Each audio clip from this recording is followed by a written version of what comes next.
झारखंड के 3 सीटों पर भाजपा द्वारा प्रत्याशी के नामों की घोषणा पहले ही हो चुकी थी, लेकिन इंडी गठबंधन को अपने प्रत्याशी के चयन में काफी माथापच्ची करनी पड़ी थी। सबसे ज्यादा मशक्कत गोड्डा सीट को लेकर हुई। अपने चौथे टर्म के लिए सांसद बनने के लिए मैदान में उतरे भाजपा के निशिकांत दुबे के सामने कांग्रेस को मजबूत दावेदार की जरूरत थी। गोड्डा सीट की दौड़ में कई वरिष्ठ नेता शामिल थे, जिसमें प्रदीप यादव, फुरकान अंसारी और दीपिका पांडे सिंह के नाम के साथ ही कई तरह के कयास लगाए गए। आखिरकार गोड्डा के महागमा से विधायक दीपिका पांडे सिंह के नाम पर कांग्रेस आला कमान ने भरोसा जताते हुए उनके नाम पर मुहर लगा दी। लेकिन दीपिका के नाम की घोषणा होते ही कांग्रेस की गुटबाजी सतह पर आने लगी।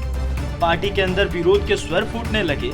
अपने पिता के लिए फील्डिंग कर रहे जामताड़ा विधायक इरफान अंसारी पार्टी आलाकमान के फैसले से सहमत नहीं है।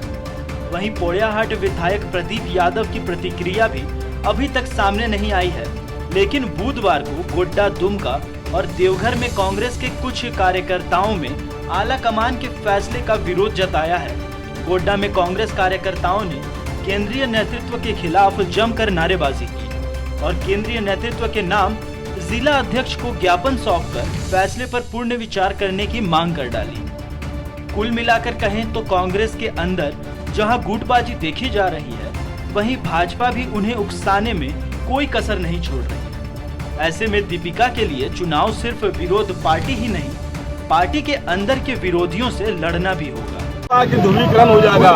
क्या हम लोग सिर्फ अल्पसंख्यक लोग क्या वोट देने के लिए हम लोग हैं? हम लोग की हिस्सेदारी नहीं मिलेगी। एक भी हम लोग कहीं वोट ये कहा था कि ध्रुवीकरण हो जाएगा, तो क्या जितना भी सीट गठबंधन में दिया सभी सीट जीत जाएंगे वो? आज हम लोग के पास यहाँ पर हमेशा फुरकान अंसारी को टिकट मिलता था, यहाँ पर मैनेज करके और सिर्फ सीट को भाजपा को जिताने के लिए टिकट दिया जा रहा है, ताकि भाजपा कैसे यहाँ से सीट निकाले। ये सीट क्या कांग्रेस को जीतने में नहीं दिया गया, अल्पसंख्यक का सीट है, ये अल्पसंख्यक का सीट है। यहाँ पर हम लोग को एक सीट मिलना चाहिए था, कहीं पर भी हम लोग को एक सीट। अब सवाल ये उठता है कि क्या निशिकांत दुबे के माइंड गेम में कांग्रेस उलझ गई है या फिर कांग्रेस ने सोच समझकर प्रत्याशी के नाम पर मुहर लगाई है। बताते चले कि गोड्डा के भाजपा प्रत्याशी निशिकांत दुबे ने कुछ दिन पूर्व ही इंडी गठबंधन पर तंज कसा था।